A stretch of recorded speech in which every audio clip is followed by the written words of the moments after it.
మనం చిరంజీవి అని మెగాస్టార్ చిరంజీవి గారి పేరు ఇదే ఎక్కువ వాడుతుంటాం. యాక్చువల్లీ అది బయట కూడా ఇది ఇప్పుడు అనుకునేది ఇలాగ ఉంటది. ఈ మధ్య సెలబ్రిటీలు ఏంటంటే తమ పేరు గానీ లేకపోతే తమ ఫోటో గానీ ఏది కూడా వాడొద్దు అనేసి హైకోర్టు నుంచి ఇలా తెచ్చుకుంటున్న పరిస్థితి ఉంది.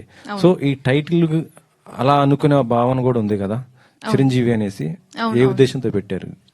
సో ఇందులో మీరు ప్లాట్ చూసి ఉంటే హీరోకి ఒక కండిషన్ ఉంటుందండి.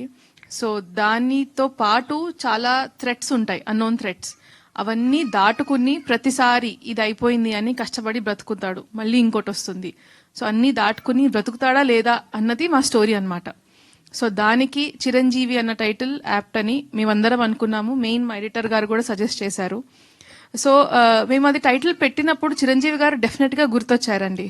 కానీ ఆయన ఒక సినిమా పర్సన్ గా ఒక సినిమాకు ఒక టైటిల్ యాప్ట్ ఉంటే అండ్ ఆయన పేరు మిస్యూజ్ చేయలేదు అనిపిస్తే ఎప్పుడు అడ్డుకోరని నమ్మకంతోనే ముందుకెళ్ళాం మేము.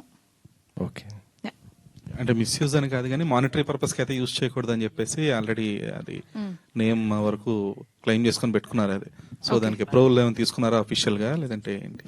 సో ఇంతవరకు అయితే వాళ్ళ అఫీషియల్ టీమ్ నుంచి కానీ మేము కానీ ఇంకా అలా ఏమీ తీయలేదండి.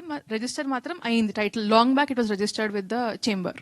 ఎందుకంటే రీసెంట్ గా చిరంజీవి దాబా అనే వచ్చిన దానికి సేమ్.